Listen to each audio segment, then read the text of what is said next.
గతంలో ఆంధ్రప్రదేశ్లో విలీనం చేసిన 5 గ్రామాల పంచాయతీలను తిరిగి తెలంగాణలో కలపాలన్న డిమాండ్ మరోసారి బలంగా వినిపిస్తోంది.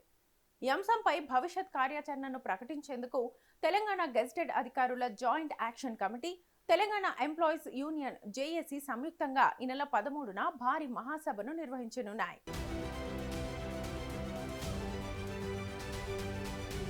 రాష్ట్ర విభజన సమయంలో భద్రాచలం పరిసరాల్లోని 5 కీలక గ్రామ పంచాయతీలను ఆంధ్రప్రదేశ్ లో విలీనం చేశారు. అప్పటి నుంచి ఈ ప్రాంత ప్రజలు వాటిని తెలంగాణలో కలిపేయాలని డిమాండ్ చేస్తూనే ఉన్నారు. ఈ పంచాయతీల పునర్విలీనం కోసం ప్రభుత్వంపై ఒత్తిడి తీసుకురావడం, ప్రజల్లో చైతన్యం నింపడం లక్ష్యంగా తెలంగాణ గెజిటర్ అధికారులు జేఏసీ, తెలంగాణ ఎంప్లాయీస్ యూనియన్ జేఏసీతో కలిసి మహాసభకు పిలుపునిచ్చారు.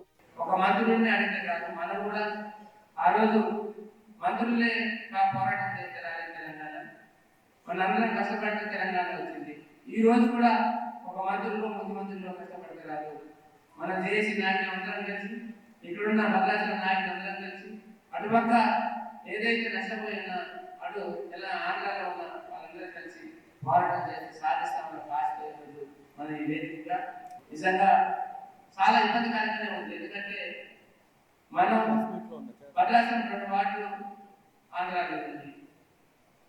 అదేవిధంగా మనం ఏదైనా ఈరోజు రోడ్డు నిర్మించాలన్నా ఈ 15 కిలోమీటర్ల రోడ్డు మనం ఖచ్చితంగా తెలంగాణ ఆంధ్రాలో అడుగుపెట్టిన తర్వాత మళ్ళీ తెలంగాణకి పరిస్థితి వచ్చింది.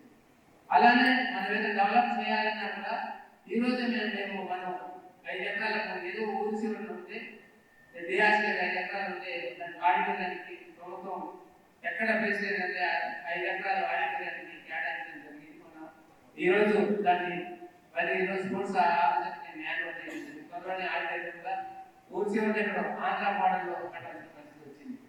రేపు అదే మనకు ఏదైతే ఆంధ్రాలో వచ్చిన 5 పంచాయతీలు దేవుడి మాన్యాలున్నా ఈరోజు మనం చక్కగా మనం సాధించుకోగలం, అభివృద్ధి చేయగలం.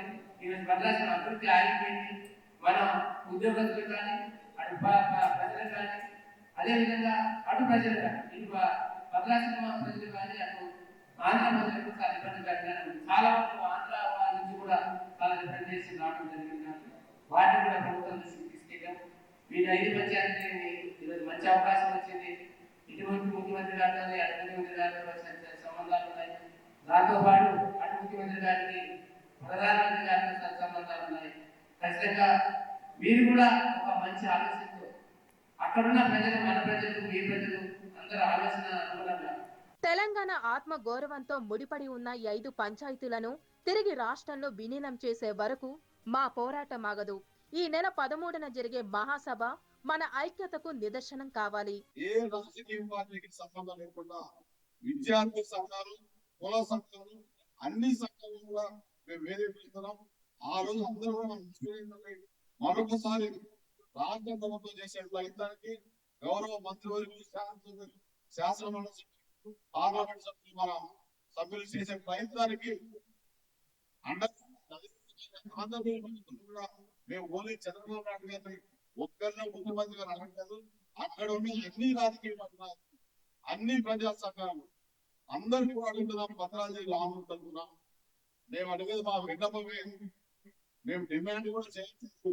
ఈ 5 పంచాయతీలు పరిపాలన సౌకర్యం కలవలసిందిగా మీ మీడియా ద్వారా ఆంధ్రప్రదేశ్ ఉన్న సమర్థ ప్రజానికాన్ని వేడుకుంటున్నాం.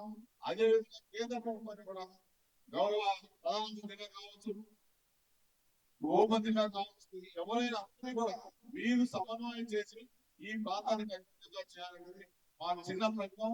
దానికి అందరికీ కూడా ఉమ్మడి ఆంధ్రప్రదేశ్ ఉన్న ప్రతి ఒక్క సభ్యులని, మహిళా సభ్యుల దగ్గర నుంచి అందరూ కూడా కోరుతున్నాం.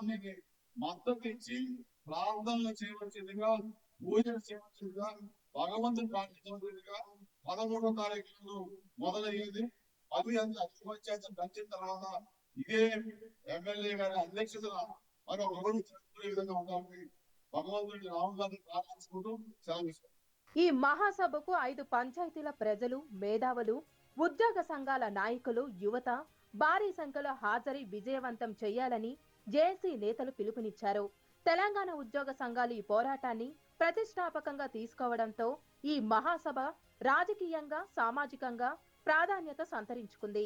13వ తారీఖున మన పుస్తకం పక్కన గ్రౌండ్ లో ఒక పెద్ద కార్యక్రమం చేపట్టడం జరిగింది.